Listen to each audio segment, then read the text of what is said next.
Hello दोस्तों, आज मैं आपके सामने में ज्योग्राफी से संबंधित सॉइल ऑफ इंडिया माने भारत में मिट्टी कितने प्रकार के पाए जाते हैं, मिट्टी क्या होता है, इसके बारे में वीडियो आपके सामने ला रहा हूँ। पिछले वर्षों के जो हमने क्वेश्चन पेपर देखे हैं उसमें विभिन्न एग्जामिनेशनों में, यूपीएससी में, एमपीपीएससी में और विभिन्न प्रकार के प्रायोजित एग्जामिनेशन में, कॉम्पिटिटिव एग्जामिनेशन में इस चैप्टर पर अक्सर सवाल पूछे जाते हैं।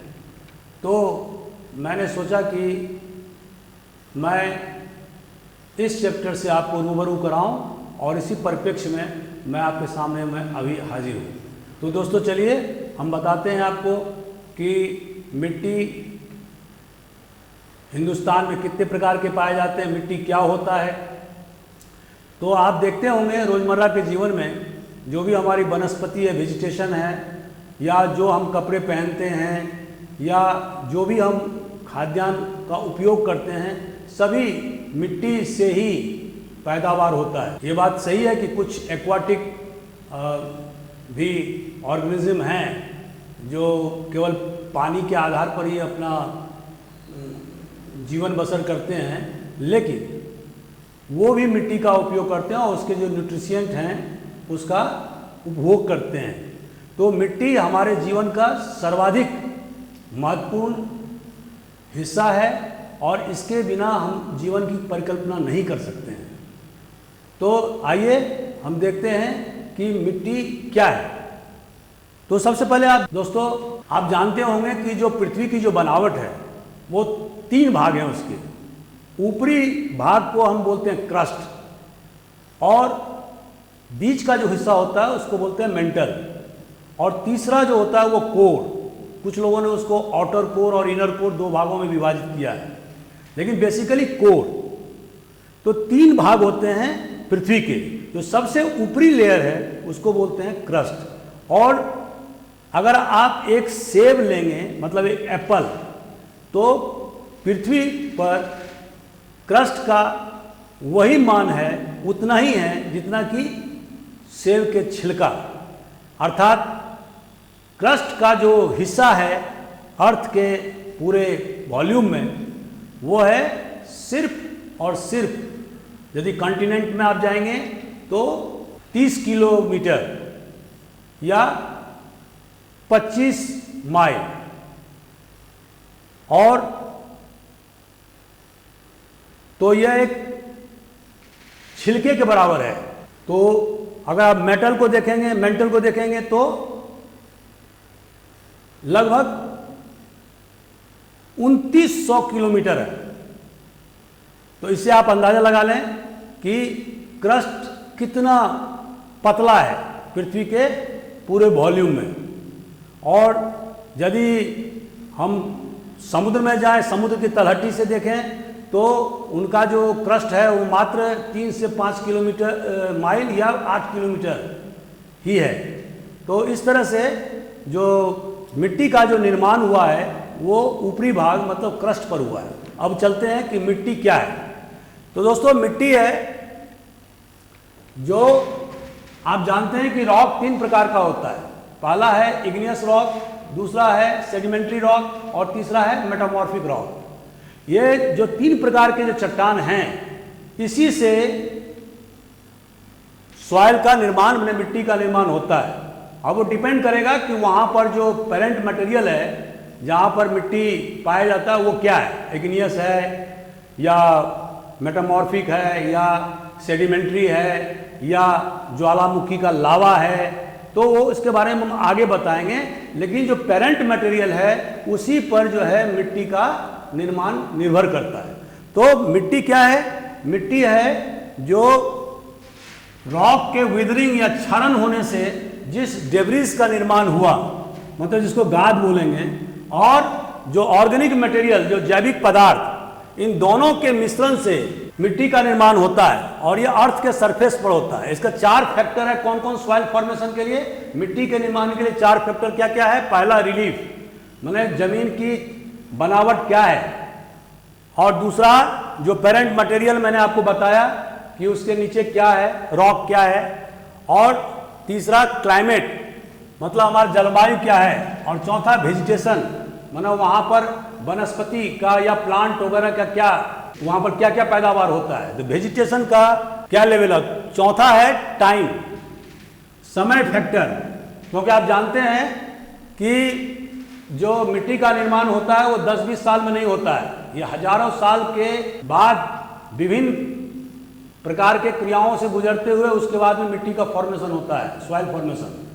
और इसके अलावा जो पांचवा फैक्टर है वो है ह्यूमन एक्टिविटीज।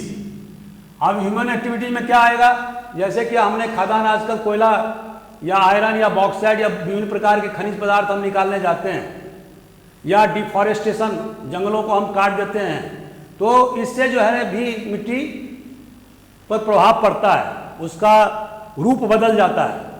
तो इस तरह से जो है मिट्टी के फॉर्मेशन में, सॉइल के फॉर्मेशन में 5 प्रकार के जो फैक्टर हैं वो काम करते हैं। पहला है धरातल की बनावट, रिलीफ, दूसरा पेरेंट मटेरियल कि उसके पीछे कौन सा रॉक है, और तीसरा जलवायु, चौथा वेजिटेशन, वनस्पति का वहाँ पर क्या पैदावार है, और पांचवा है टाइम फैक्टर, क्योंकि मिट्टी का फॉर्मेशन कोई 1-2 दिन में नहीं होता बल्कि उसमें हजारों साल लग जाते हैं, तो इसीलिए टाइम फैक्टर है। और पांचवा है, छठा है ह्यूमन एक्टिविटीज, कि मनुष्य के द्वारा जो विभिन्न प्रकार की जो गतिविधियां की जाती है उनके इंटरफ्रेंस या हस्तक्षेप से, जैसे मैंने बताया डिफॉरेस्टेशन या माइनिंग या कोई बहुत बड़ा इंडस्ट्री लगाने से, तो वहाँ के मिट्टी के बनावट या उसके टेक्सचर पर ही पूरी तरह से बदलाव आने लगता है। तो अब चलते हैं कि मिट्टी के कंपोनेंट क्या क्या होते हैं, उसमें क्या क्या भाग है, कंपोनेंट क्या है, उसके हिस्से क्या क्या हैं। तो पहला है मिनरल पार्टिकल्स। मिनरल पार्टिकल्स वो पार्टिकल्स हैं जो रॉक के टूटने से या क्षरण होने से जो पार्टिकल्स बना, जो कण पैदा हुए, खनिज पदार्थ, मिनरल पार्टिकल्स मतलब खनिज कण या पदार्थ। और दूसरा हुआ ह्यूमस, जैविक अवशिष्ट, और तीसरा है पानी, और चौथा है एयर मतलब हवा। ये 4 कंपोनेंट हैं सॉइल के या मिट्टी के बनावट में। तो इसके जो भाग हैं वो 4 हैं, और ये चारों भाग विभिन्न मात्रा में मिट्टी में रह सकते हैं, और उसी पर मिट्टी के क्वालिटी निर्भर करता है। कुछ मिट्टी में चारों चीज हो सकते हैं, कुछ में 3 चीज हो सकता है, किसी में 2 कंपोनेंट हो सकता है। तो यदि सभी चारों फैक्टर हैं तो मिट्टी की गुणवत्ता बहुत ज्यादा अच्छी होगी। तो अब चलते हैं मिट्टी का लेयर क्या है। लेयर मतलब कि मिट्टी का जो लेयर है 1 by 1, वो इसको होराइजन बोलते हैं। तो होराइजन जो मिट्टी का जो बनने की प्रक्रिया है उसमें 3 लेयर का निर्माण होता है। तो पहला जो लेयर है जिसको होराइजन ए बोलते हैं, वो सबसे ऊपरी भाग में रहता है, और जिसमें कि जैविक पदार्थ, ऑर्गेनिक मटेरियल, और जो मिनरल मेटल्स है, जो खनिज पदार्थ है, दोनों का मिक्स हो जाता है। साथ साथ उसमें जो न्यूट्रिशिएंट है, जैसे पोटासियम है, फास्फोरस है, आयरन है, पोटास है, या और पानी, इस सब का जो मिश्रण एक दूसरे से जब मिल जाते हैं वो ऊपरी लेयर का निर्माण करते हैं, जिसको कि होराइजन ए बोलते हैं। और इसी ऊपरी लेयर पर प्लांट या पौधे का विकास होता है, इसके बिना हो नहीं सकता। दूसरा जो होराइजन है वो बी। ये बी जो होराइजन है वो सी और ए के बीच का हिस्सा है, जिसमें कि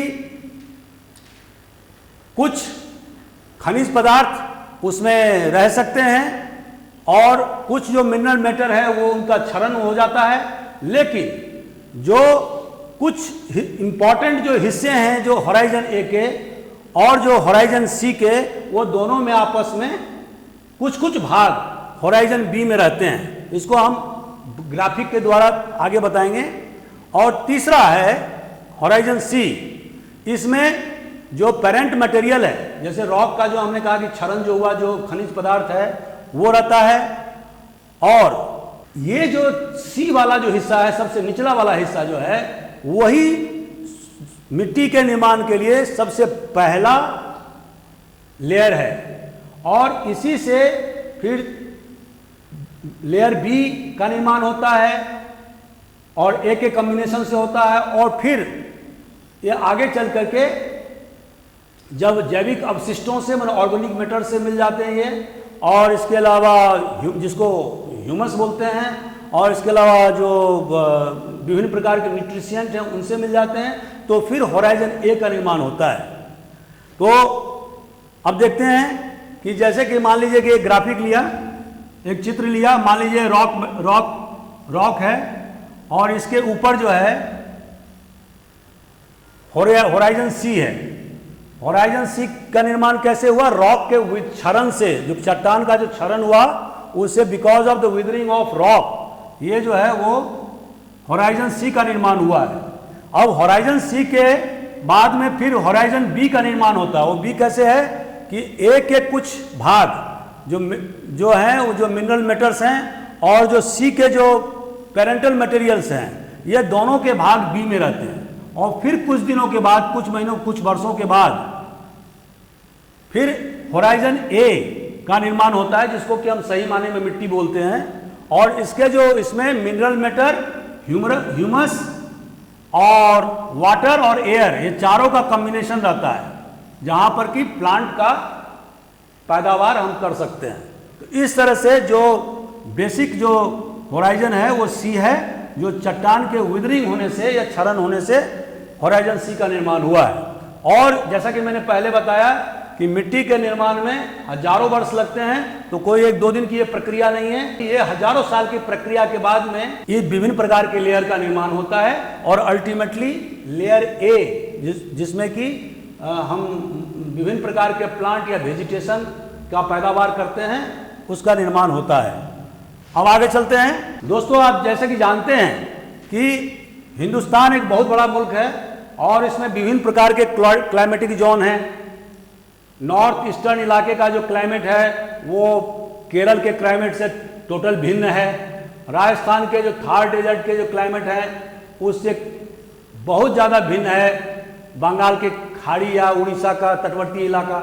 तो इस तरह से क्लाइमेट के विभिन्न प्रकार के क्लाइमेटिक जोन होने के कारण से और विभिन्न प्रकार के जमीन की बनावट होने से, नदियां हैं, पहाड़ है, जंगल है, कहीं कहीं रेगिस्तान है, तो रिलीफ फीचर और इसके अलावा जो जमीन की जो बनावट है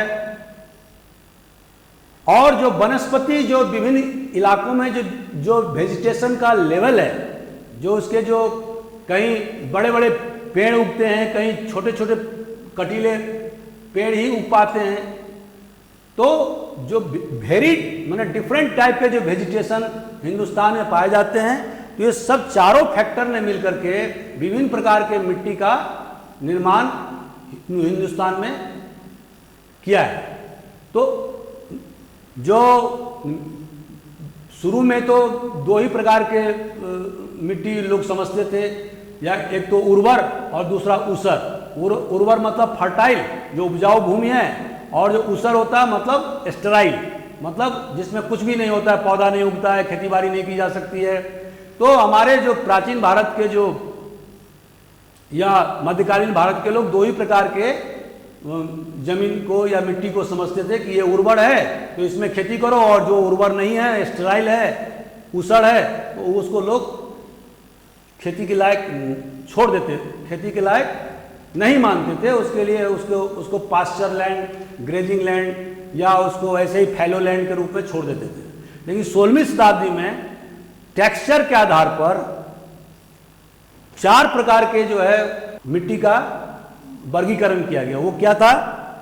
पहला सैंडी, जो बलुआही मिट्टी बोलते हैं। क्लेई मतलब जिसको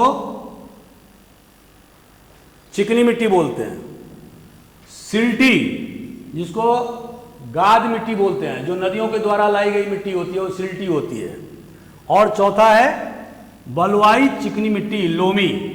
ये 4 प्रकार के मिट्टियों का विभाजन 16वीं शताब्दी में वैज्ञानिकों ने किया था। इसके बाद में जो अभी जो लेटेस्ट जो वर्गीकरण है वो है Indian council of agriculture research, जो भारत सरकार की सबसे बड़ी संस्था है एग्रीकल्चर के मामले में। उनके द्वारा जो वर्गीकरण किया गया है वो है 8 प्रकार का मिट्टी का उन्होंने वर्गीकरण किया है। वो कौन कौन सा है? एलुवियल, जिसको हिंदी में जलोढ़ मिट्टी बोलते हैं, ब्लैक, जिसको काली मिट्टी बोलते हैं, red and yellow. Red and yellow मतलब कि ये रेड मिट्टी है और जब इसमें हाइड्रेटेड होता है, अगर आप जब पानी डाल देते हैं तो इसकी जो कलर है वो येलो हो जाता है, इसीलिए इस मिट्टी को रेड एंड येलो सॉइल बोलते हैं। चौथा जो है वो डेजर्ट सॉइल या एरिड सॉइल जिसको बोलते हैं। 5वां सैलाइन और अल्कलाइन, माने नमकीन, सैलाइन माने नमकीन या क्षारीय मिट्टी। और 5वां है लेटराइट, ये लैटिन वर्ड लेटर से लेटराइट हुआ है और इसका मतलब है ब्रिक बनाना। इसकी विशेषता के बारे में बाद में आएंगे। पीटी एंड मार्सी, एक ये सॉइल है पीटी जिसमें कि बहुत ज़्यादा ऑर्गेनिक मटेरियल रहता है, और मार्सी जहाँ पर कि दलदली क्षेत्र रहता है वहाँ पर मार्सी लैंड होता है, जो कि इसके बारे में भी आगे बताएंगे। और फॉरेस्ट और माउंटेनस सॉइल्स, ये जहाँ पर बहुत ज़्यादा जंगल है, जैसे हिमालय में जहाँ पर बहुत ज़्यादा वेजिटेशन है, बहुत ज़्यादा फॉरेस्ट है, तो वहाँ का भी वर्गीकरण किया गया है। जैसे कि कश्मीर का, जम्मू कश्मीर का जो इलाका है, या उत्तराखंड या हिमाचल प्रदेश या अरुणाचल प्रदेश पूर्व में, या सिक्किम का जो क्षेत्र है, वहाँ का जो ज़मीन है चूँकि पूरे फॉरेस्टेड लैंड है और बहुत ज़्यादा ऊंचाई पर, माउंटेन पर ज़मीन पाई जाती है, तो उनके जो वेजिटेशन है वो भी अलग होते हैं, तो इसलिए उसका वर्गीकरण एक अलग तरह से किया गया है। इसके बारे में हम अभी बाद में डिटेल में व्याख्या देखेंगे क्या होता है। तो अब चलिए दोस्तों हम आगे बताते हैं कि आपको कि एलुवियल मिट्टी, इसको हमने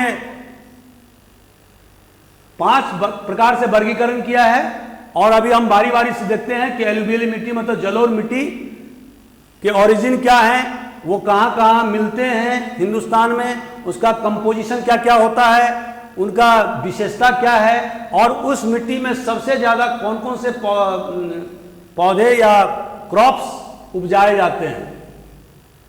तो इसके बारे में हम थोड़ा सा देखते हैं कि क्या क्या उनकी अलग अलग विशेषताएं हैं। तो सबसे पहले देखते हैं एलुवियल सॉइल। एलुवियल सॉइल ये जैसा कि इसके नाम से स्पष्ट है, जलोढ़ मिट्टी हिंदी में बोलते हैं। ये नदियों के द्वारा लाई गई मिट्टी से इसका जो इस मिट्टी का निर्माण हुआ है, और अपने देश में ये बहुत बड़े भूभाग में फैला हुआ इंडो गंगेटिक ब्रह्मपुत्र का जो मैदान है वो जलोढ़ मिट्टी से, जो नदियों के द्वारा जो मिट्टी बाहर से जो लाई गई है, ट्रांसपोर्टेड की गई है, और कभी कभी इनकी गहराई जो है ना 600 मीटर तक भी है। तो ये मिट्टी जो लाई गई है नदियों के द्वारा, आप जानते हैं कि नॉर्दर्न इंडिया में जो नदियां हैं वो पेरेनियल होता है और सालों भर उसमें पानी बहती रहती है। उसके साथ साथ हिमालय से या जहाँ से उनका उद्गम स्थल है, और मैक्सिमम तो हिमालय ही है, तो वहाँ से भी वो जो मिट्टी लाते हैं, और धीरे धीरे वो गंगा ब्रह्मपुत्र का मैदान, पहले हिंदुस्तान के विभाजन से होने से पहले सिंधु का मैदान भी आप जोड़ लीजिए, तो वो पूरा इलाका जो है वो जलोढ़ मिट्टी से बना हुआ है। अब हिंदुस्तान में पाया कहाँ कहाँ जा रहा है, तो जैसे कि मैंने कहा कि गंगा ब्रह्मपुत्र का मैदान, अब उसके अलावा जो डेल्टा भाग है, जो गोदावरी कृष्णा नदी जो सॉदर्न इंडिया में है, तो वो जो डेल्टा का निर्माण करती है जहाँ पर वो समुद्र में गिरती है, तो जो डेल्टा का जो इलाका है, और महानदी नदी जो कटक के पास में समुद्र में गिरती है, तो ये जो नदियां हैं वो बड़े बड़ी नदियां हैं, और उनके द्वारा बहुत बड़े भूभाग में डेल्टा का निर्माण किया गया है। तो इस डेल्टा में जो है वो एलुवियल सॉइल पाया जाता है। इसके अलावा गुजरात में भी जो है वो एलुवियल सॉइल पाया जाता है। और आप यदि आप नक्शा देखेंगे तो आपको पता लगेगा कि पंजाब से एक पतली धारीदार इलाका निकला है, स्ट्रिप जिसको बोलते हैं, राजस्थान होते हुए, और वो गुजरात में चली गई है। तो गुजरात में 2 प्रकार की मिट्टी हैं, बल्कि 3 प्रकार की मिट्टी है। पहला एलुवियल सॉइल, दूसरा ब्लैक सॉइल, और तीसरा जो जिसको आप कच्छ का जो इलाका है उसको मार्सी सॉइल बोलेंगे, वो हम बाद में उसको, या उसको सैलाइन सॉइल बोलेंगे। तो जो दलदल का इलाका है तो उसके बारे में हम बाद में बताएंगे। तो इस तरह से जो है एलुवियल सॉइल में जो है कहाँ कहाँ मिलता है हिंदुस्तान में, सबसे बड़े भूभाग में मिलता है, ये हमें याद रखना पड़ेगा। और इस सॉइल की, इस जमीन की विशेषता क्या होती है? तो पहली विशेषता होती है कि ये जो जलोढ़ मिट्टी है उसमें लाइम और पोटास और ह्यूमस, खास करके जो लोअर गंगेटिक बेसिन है और ब्रह्मपुत्रा का बेसिन है उसमें ह्यूमस इसकी जो कंटेंट है वो बहुत ज़्यादा पाया जाता है। लेकिन ये फास्फोरस की कमी इस मिट्टी में पाई जाती है। इसके बाद हम चलते हैं, जो इसकी विशेषता होती है वो क्या होती है? कोर्स, मोटा। इन अपर गंगेटिक रीजन में आप देखेंगे तो ये इसका जो कण है मोटा होता है और इसमें बालू की मात्रा ज्यादा रहती है। लेकिन जो जो आप पूरब की तरफ जाएंगे तो बालू के कण, सैंड के जो क्वांटिटी है वो कम होता जाता है। और जो लोअर बेसिन में इसका जो टेक्सचर हो जाता है वो बहुत फाइन रहता है, बहुत महीन हो जाता है। इसमें क्रॉप क्या क्या उपजाए जाते हैं? तो पहला राइस, चावल, व्हीट, गेहूं, शुगर केन मतलब ईख, और जिससे कि शक्कर बनता है, और कॉटन में कपास, और ऑयल सीड में तिलहन। तो कपास भी आजकल पंजाब में बहुत ज़्यादा पैदावार होता है इस मिट्टी में। इसके जो कैरेक्टरिस्टिक्स हैं इसके थोड़ा सा मैं और व्याख्या कर देना चाहता हूं कि जो एलुवियल सॉइल है उसमें इसके 2 प्रकार होते हैं। पहला होता है भांगर। भांगर क्या है कि जो नदियों द्वारा लाई गई मिट्टी है लेकिन पुरानी हो चुकी है, तो वो पोरस भी कम होती है और उसमें उपज भी कम होता है।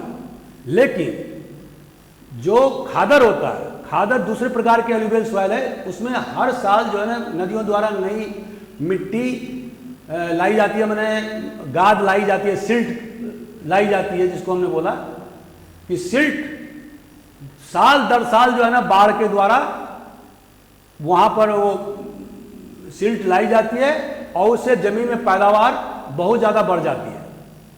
तो खादर जो है वो न्यू एलुवियल सॉइल है, जबकि जो भांगर है वो ओल्ड एलुवियल सॉइल है। और दूसरा जो डिफरेंस अगर आपसे पूछेगा तो आप ये कहिएगा कि जो भांगर है वो अपर गंगेटिक बेसिन में मिलता है और नदियों से ज्यादा दूर मिलता है, तथा इसमें पैदावार खादर के अपेक्षाकृत कम होता है। लेकिन जो खादर है वो नया एलुवियल सॉइल है, जलोढ़ मिट्टी है, और इसमें पैदावार ज्यादा होता है क्योंकि इसमें नदियों के द्वारा साल दर साल अपने साथ में, पानी के साथ में सिल्ट, जिसको गाद बोलते हैं, वो लाई जाती है, जिससे मिट्टी की उर्वरा शक्ति बहुत ज़्यादा बढ़ जाती है और पैदावार बहुत अच्छी होती है। तो दोस्तों आप समझ गए होंगे कि भांगर और खादर में क्या अंतर है। अब आप चलते हैं दूसरे प्रकार की मिट्टी के बारे में। अब चलते हैं दूसरे प्रकार की मिट्टी के बारे में जानकारी हासिल करते हैं। तो दूसरे प्रकार की मिट्टी क्या है? Black soil. ब्लैक सॉइल को काली मिट्टी बोलते हैं और इसको रेगुर मिट्टी भी बोलते हैं। अगर क्वेश्चन कभी कभी आता है कि रेगुर मिट्टी किसको बोलते हैं, तो आप बताएंगे कि रेगुर मिट्टी ब्लैक सॉइल को कहते हैं। अब इसका निर्माण कैसे हुआ है, ओरिजिन क्या है कि weathering of volcanic rock formed by Deccan lavas. दोस्तों जैसे कि आपको मालूम है कि जो डेक्कन ट्रैप का, खास करके जो आप नर्मदा नदी के बाद का जो इलाका आप देखते हैं और वहाँ से लेकर के साउथ एक्सट्रीम माने तमिलनाडु के अपर रीचेज तक इसको डेक्कन ट्रैप बोलते हैं। तो इस डेक्कन ट्रैप में विद्वानों का मत है कि इसका जो निर्माण हुआ है वो ज्वालामुखी के लावा के बिखरने से, पूरे इलाके में जो ज्वालामुखी के फटने से जो लावा निकला उससे इस मिट्टी का निर्माण हुआ है।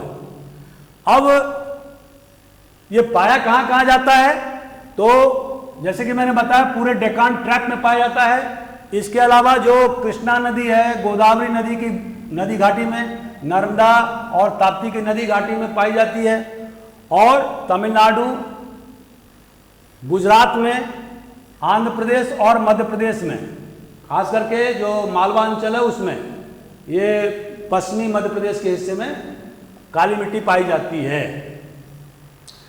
तो ये तो हुई कि इनका ओरिजिन मैंने कहाँ कहाँ मैंने अकरेंस ये कहाँ कहाँ हिंदुस्तान में पाए जाते हैं। ये मिट्टी एलुवियल सॉइल के बाद मैंने जलोढ़ मिट्टी के बाद में नंबर 2 पर सबसे ज़्यादा हिंदुस्तान में पाई जाती है और बहुत बड़े भूभाग पर पाई जाती है। इस मिट्टी को कॉटन सॉइल भी कहते हैं, कपास का मिट्टी। क्यों कि इसकी जो विशेषता है वो कॉटन के उत्पादन के लिए, कपास के उत्पादन के लिए सबसे माकूल है, इसीलिए इसको कॉटन सॉइल भी बोलते हैं। और इसमें जो पैदावार होता है इसीलिए सबसे ज़्यादा कॉटन का पैदावार इस मिट्टी में होता है। इसके अलावा जो ईख के उत्पादन, शुगर केन या टुबाको मतलब तंबाकू या तेलहन, इन सब चारों, जैसे सोयाबीन का सबसे बड़ा उत्पादक मध्य प्रदेश है, और उसका रीज़न यही है कि जो ब्लैक सॉइल में सबसे ज़्यादा, जो मालवा अंचल है इसमें सबसे ज़्यादा जो है वो सोयाबीन का उत्पादन होता है पूरे भारतवर्ष में। ये जो इस मिट्टी का जो विशेषता कंपोजिशन क्या है, तो ये कंपोजिशन इसलिए है कि जो कि लावा से निर्माण होता है, तो इसमें रिच इन आयरन, इसमें लौह की मात्रा बहुत ज़्यादा होती है, चूना भी बहुत ज़्यादा होता है और पोटास की मात्रा भी काफ़ी रहता है। लेकिन पोटास, मैग्नीशियम, अल्युमिनियम और कैल्शियम इसकी मात्रा काफ़ी होता है, लेकिन इसमें नाइट्रोजन और ह्यूमस, मैंने ह्यूमस मतलब जैविक पदार्थ, अपशिष्ट जैविक पदार्थ जिसको बोलते हैं, जिसको ह्यूमस बोलते हैं, और नाइट्रोजन, दो चीज़ों की भारी कमी रहती है, जिसको कि आप फर्टिलाइजर के द्वारा उसकी पूर्ति किसानों के द्वारा की जाती है। तो जो इसका जो गुण है वो क्या है, तो गुण ये है कि इसमें मॉइस्चर रिटेंशन की कैपेसिटी बहुत ज़्यादा होता है। इसमें नमी जो उसको अपने पास में रखने की, जल्दी उड़ता नहीं है नमी। एक बार अगर आप में उसमें वर्षा हो गया और उसमें नमी व्याप्त हो गया तो जल्दी वो नमी खत्म नहीं होता है, तो वेरी मच रिटेंटिव। और दूसरा है कि जब ये सूख जाता है ये मिट्टी तो पूरे क्रैक्स मैंने दरार पड़ जाते हैं, तो इसीलिए किसान जो है जब दरार पड़ जाते हैं सूखे के समय में उसमें खेती कर डालते हैं, क्योंकि उस समय में खेती करना उनका आसान काम रहता है। बाद में जब बारिश हो जाती है तो उसके बाद में वो चूंकि स्टिकी होता है, वो चिपकता है, तो खेती करना या हल चलाना बड़ा मुश्किल काम होता है। इसीलिए ये जो जब सूख जाता है ज़मीन तो बड़े बड़े दरार जो हो जाते हैं, और जब पानी उसमें आप डालते हैं तो बहुत ज़्यादा वो चिपचिपा हो जाता है, स्टिकी जिसको बोलते हैं। तो ये इसका गुण है। और जिसके कारण कि जो रेनफेड एरिया में भी जहाँ पर कम बारिश होता है वहाँ भी इस ब्लैक सॉइल में आप खेती कर सकते हैं। अब दोस्तों चलते हैं तीसरे प्रकार की मिट्टी के बारे में। तो मिट्टी क्या है, रेड एंड येलो। ये रेड एंड येलो क्या है, form due to disintegration of igneous and metamorphic rocks. जैसे कि हमने दोस्तों आपको बताया कि जो मिट्टी का निर्माण होता है वो पेरेंट मटेरियल का उसमें सबसे बड़ा योगदान होता है। तो पेरेंट मटेरियल क्या है यहाँ पर, इग्नियस और मेटामॉर्फिक रॉक से इसका निर्माण होता है। जब इसका डिसइंटीग्रेशन होता है, मतलब इसका क्षरण होता है, तब रेड एंड येलो मिट्टी का, मतलब लाल या पीली मिट्टी का निर्माण होता है। अब आगे चलते हैं, ये मिट्टी कहाँ कहाँ पाया जाता है। तो ये मिट्टी अपने हिंदुस्तान में डेक्कन मतलब दक्कन का जो पूर्वी हिस्सा है, मतलब जैसे कि आंध्र प्रदेश है उस हिस्से में, और तेलंगाना का एरिया है, और जो तमिलनाडु के अपर रीचेज में केरला, कर्नाटक, और जो छोटा नागपुर जिसको कि आजकल झारखंड बोलते हैं, झारखंड के प्लेटों में, छोटा नागपुर के प्लेटों में भी ये मिट्टी पाई जाती है, रेड एंड येलो। इसका जो गुण है वो सबसे ज़्यादा क्या है, कंपोजिशन इसमें क्या क्या रहता है, तो सबसे ज़्यादा है कि रिच इन आयरन, इसमें लॉ आयस की मात्रा बहुत ज़्यादा होती है, लेकिन इसमें फास्फोरस, नाइट्रोजन, ह्यूमस और चूने की मात्रा बहुत कम होती है। तो इसके कारण से ये मिट्टी उतनी ज़्यादा उपजाऊ नहीं होती है जितना कि आपने ब्लैक सॉइल और एलुवियल सॉइल में, जलोढ़ मिट्टी में देखा। अब इसके जो विशेषता है वो क्या है, ये मिट्टी कोर्स माना मोटा होता है, दूसरा छिद्रदार होता है, पोरस, इसमें पानी जल्दी अंदर सोख लेता है, तीसरा जो इसका जो सबसे बड़ा अवगुण है वो क्या है कि जो नमी को रिटेंशन करने का, माना अपने पास रखने का क्षमता, रिटेन करने की क्षमता नहीं के बराबर है। और जैसे कि आपने ब्लैक सॉइल में देखा कि मॉइस्चर को रिटेंशन की क्षमता ब्लैक सॉइल में सबसे ज़्यादा है, लेकिन इस मिट्टी में रेड एंड येलो सॉइल में सबसे बड़ा जो अवगुण है वो क्या है कि इसमें रिटेंशन की कैपेसिटी बहुत कम है। इसीलिए इसमें इरिगेशन का या जल का की आवश्यकता बहुत ज़्यादा है। अगर इरिगेशन की व्यवस्था नहीं है तो आप इस मिट्टी में बढ़िया उत्पादन नहीं ले सकते हैं। अब जो इसकी जो क्रॉप है वो क्या क्या है जो इसकी पैदावार होती है, अगर आप इस मिट्टी में अगर आप फर्टिलाइजर माने खाद और इरिगेशन की व्यवस्था अगर ठीक ढंग से करें तो इस मिट्टी में भी अच्छी उत्पादकता के साथ में उत्पादन लिया जा सकता है। पर यूनिट जो प्रोडक्शन होता है उसको उत्पादकता बोलते हैं। बहुत सारे लोगों को ये नहीं मालूम है, इसलिए मैं क्लियर करना चाहता हूं कि पर यूनिट मतलब पर एकड़ जितना उत्पादन होता है उसको उत्पादकता मतलब प्रोडक्टिविटी बोलते हैं। तो पर यूनिट उत्पादकता के लिए इस जरूरी है कि जहां जहां यह मिट्टी है वहां पर प्रॉपर इरिगेशन की फैसिलिटी हो, प्रॉपर फर्टिलाइजर्स की व्यवस्था हो, क्योंकि यहां पर ह्यूमस नहीं है, जो अवशिष्ट जैविक पदार्थ है उसकी भारी कमी है। तो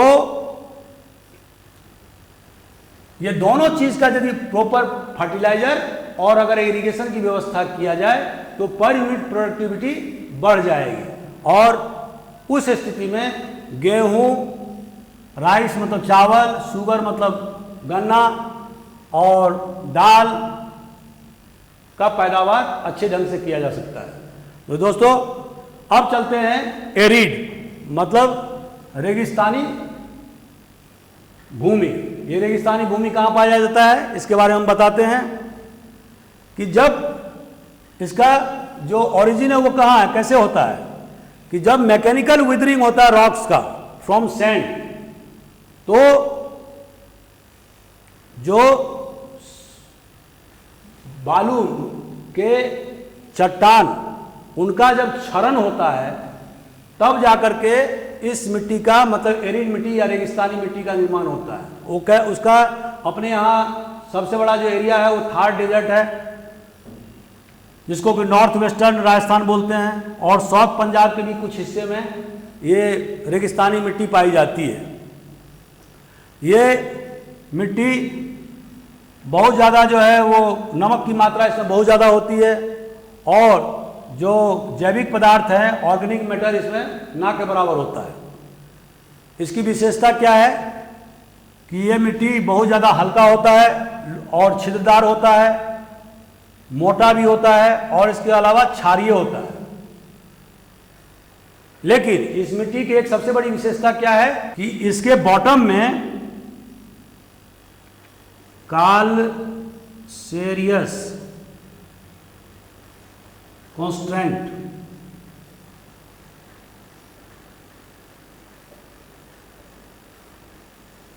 इसको कैल्शियम कार्बोनेट भी बोलते हैं।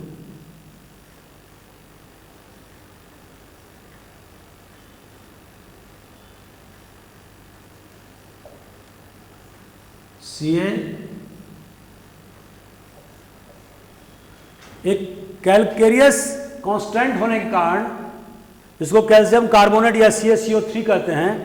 तो इसके बॉटम में, इस मिट्टी के बॉटम में क्या होता है कि ये चीज इसके कैल्शियम कार्बोनेट होने के कारण से पानी जब हम देते हैं, इरिगेशन जब करते हैं तो पानी अंदर नहीं जा पाता है।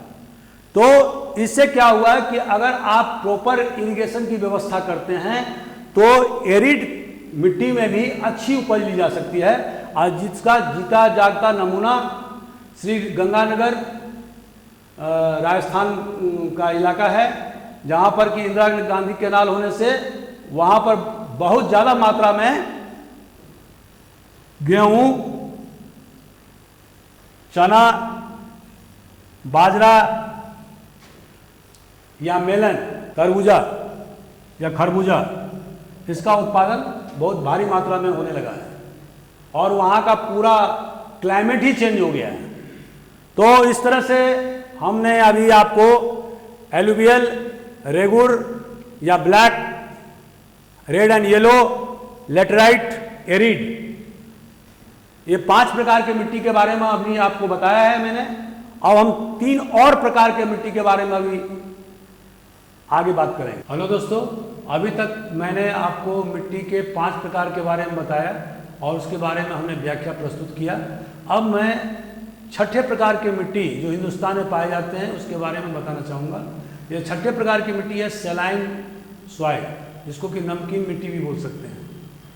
ये मिट्टी सेमी एरिड या एरिड माने रेगिस्तानी इलाके में या जहाँ बहुत ज़्यादा सूखा पड़ता है, बहुत ज़्यादा हाई टेम्परेचर है, वहाँ पर जो है इस प्रकार की मिट्टी मिलता है। तो वो मिट्टी कहाँ कहाँ मिलता है? जो वेस्टर्न गुजरात का इलाका है या जो सुंदरबन का इलाका है, तो उस इलाके में ये मिट्टी पाया जाता है खास। और इसके अलावा जो स्वाम्पी इलाका है, जो दलदलीय क्षेत्र है, वहाँ भी ये मिट्टी मिलता है। जैसे कच्छ का रंग जो गुजरात का इलाका है वहाँ पर मिलता है। तो इस मिट्टी की विशेषता ये होती है कि इसमें बहुत ज़्यादा सोडियम की मात्रा होता है, पोटासियम होता है, मैग्नीशियम होता है, लेकिन इसमें नाइट्रोजन और कैल्शियम का पूरी तरह से अभाव होता है। ह्यूमस कंटेंट भी नहीं होता है, जिसके कारण से इस मिट्टी में उर्वरा शक्ति का अभाव होता है। इसको इनफर्टाइल लैंड बोलते हैं। और जैसे कि मैंने बताया कि जहाँ पर पानी का बहुत ज़्यादा जमाव हो जाए, वाटर लॉगिंग क्षेत्र हो या स्वाम्पी या दलदली क्षेत्र हो या ऐसी जगह जहाँ पर कि एरिड मतलब जो सूखाग्रस्त क्षेत्र हो या बहुत ज़्यादा टेम्परेचर हो, तो ऐसे क्षेत्र में इस प्रकार के नमकीन मिट्टी का निर्माण होता है। तो हमारे देश में यह वेस्टर्न गुजरात माने पश्चिमी गुजरात में और सुंदरबन डेल्टा जो वेस्ट बंगाल का इलाका है वहाँ पर पाया जाता है। इसके अलावा जो रन का क्षेत्र है जो गुजरात का इलाका है वहाँ भी पाया जाता है। और इसके अलावा जो रेगिस्तान का जो इलाका है, कुछ इलाके हैं, वहाँ भी ये सैलाइन मिट्टी पाया जाता है। तो इसके अलावा एक पॉइंट और भी है कि जहाँ पर कि एलुवियल सॉइल मिलता है, जैसे कि पंजाब का इलाका जो कि ग्रीन रिवॉल्यूशन के लिए बहुत ज़्यादा प्रसिद्ध था, हरियाणा, वेस्टर्न यूपी, तो यहाँ पर किसानों ने बहुत ज़्यादा सिंचाई का प्रबंध किया, अनेक रोटेशन ऑफ क्रॉप, और इसके अलावा एक साल में 3-3 बार क्रॉप लेने के लिए बहुत ज़्यादा वाटर का इस्तेमाल किया, इरिगेशन का इस्तेमाल किया है, और जिसके कारण से हरित क्रांति भी संभव हो पाया। लेकिन इसका जो एक प्रतिकूल प्रभाव ये पड़ा है कि यहाँ की मिट्टी नमकीन होती जा रही है। उसका कारण यह है कि चूँकि ये इलाका जो है पंजाब, हरियाणा और पश्चिमी उत्तर प्रदेश का इलाका जो है वो अपेक्षाकृत हाई टेम्परेचर जोन है, और जब आप इरिगेशन की ज़्यादा व्यवस्था करेंगे तो उससे कैपिलरी एक्शन का निर्माण होता है, और जब कैपिलरी एक्शन काम करने लगता है मिट्टी में तो अंदर की जो सैलाइन है, जो नमक है, वो मिट्टी के ऊपरी धरातल पर, सरफेस पर पहुंच जाता है, और जिसके कारण से मिट्टी पूरी तरह से सैलाइन हो जाता है। तो इसका प्रभाव यह हुआ है कि धीरे धीरे मिट्टी की उर्वरा शक्ति, फर्टिलिटी कम होती गई है। तो दोस्तों, ये मैंने 6ठे नंबर का आपको मिट्टी का प्रकार सैलाइन मिट्टी के बारे में बताया। अब हम बताते हैं आपको पीटी सॉइल। पीटी सॉइल जो है वो जहाँ पर बहुत ज़्यादा बारिश होती है और जहाँ पर हाई ह्यूमिडिटी होता है उस जगह पर ये पीटी सॉइल पाया जाता है। और इसमें विशेष बात यह है कि जहाँ पर कि वनस्पति भी, वेजिटेशन भी बहुत ज़्यादा होता है। तो ये तीनों का कॉम्बिनेशन मिलकर के पीटी सॉइल का निर्माण करते हैं, क्योंकि वेजिटेशन, ज़्यादा वेजिटेशन होने के कारण जो डेड ऑर्गेनिक मटेरियल्स है, जो जैविक अपशिष्ट है, उसकी मात्रा इस एरिया में बहुत ज़्यादा हो जाती है। और देखा गया है कि कभी कभी 40 से लेकर 50% जो है ना ऑर्गेनिक मटेरियल मिट्टी में जमा हो जाता है। तो इसके कारण से ये होता है, तो ये मिट्टी बहुत ज़्यादा हैवी हो जाता है, बहुत भारी हो जाता है, और इसका कलर जो है वो काला हो जाता है। ये मिट्टी हमें coastal area of West Bengal, northern Bihar में, या coastal area of Tamil Nadu, Orissa में, या सॉदर्न उत्तराखंड में पाया जाता है। जो सबसे ज़्यादा जो कंसंट्रेशन है इस मिट्टी का वो है कोट्टायम और आलप्पुझा डिस्ट्रिक्ट केरला में पड़ता है। यहाँ पर सबसे ज़्यादा पीटी सॉइल पाया जाता है। तो हमने दोस्तों आपको बताया कि ऑर्गेनिक मटेरियल बहुत ज़्यादा हो जाने से, 40 से 50% मात्रा हो जाने से इस मिट्टी का कलर ब्लैक हो जाता है, बहुत ज़्यादा हैवी होता है, और सबसे ज़्यादा एसिडिक हो जाता है, अम्लीय। तो ये हमने पीटी सॉइल के बारे में बताया। अब हम बताते हैं फॉरेस्ट सॉइल। ये फॉरेस्ट सॉइल अपने यहाँ इंडिया में कहाँ कहाँ होता है? जो जम्मू कश्मीर का इलाका है, या उत्तराखंड में, या हिमाचल प्रदेश में, या सिक्किम, या अरुणाचल प्रदेश का जो इलाका है, उस इलाके में फॉरेस्ट सॉइल सबसे ज़्यादा पाया जाता है, जहाँ पर कि बहुत ज़्यादा रेनफॉल होता है, मतलब वर्षा होती है। और इसकी जो विशेषता है कि वो वेजिटेशन होने के कारण और सफिशिएंट रेनफॉल होने के कारण हम देखते हैं कि जो है घाटी में, जहाँ भी घाटी है उस इलाके में, वहाँ पर लोमी माने बलुई चिकनी मिट्टी या सिल्टी या गाद मिट्टी, ये सबसे ज़्यादा पाया जाता है। और ये इलाका जो होता है, जो लोअर वैली जो है, वहाँ पर जमीन की उर्वरा शक्ति बहुत ज़्यादा होती है, और जिससे उत्पादकता बहुत बढ़ जाती है।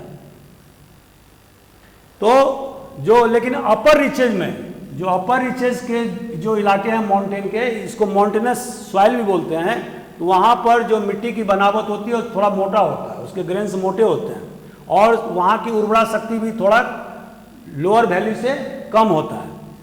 इसके अलावा इस मिट्टी की सबसे बड़ी खासियत यह है कि यह इसमें ह्यूमस की मात्रा, चूँकि organic material decompose organic materials की मात्रा ज़्यादा होने से ह्यूमस की मात्रा बहुत ज़्यादा हो जाती है, और इसका कलर डार्क ब्राउन या ब्लैक, काली मिट्टी काला रंग होता है इसका। लेकिन इस मिट्टी में 3 चीज़ की कमी होती है: पोटास, फास्फोरस और एसिड तथा चूना, लाइम की कमी होती है। तो दोस्तों हमने अभी आपको 8 प्रकार की मिट्टी के बारे में बताया।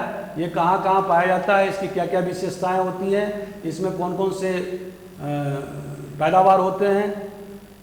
तो इस तरह के सारे डिटेल में हमने आपको बताया।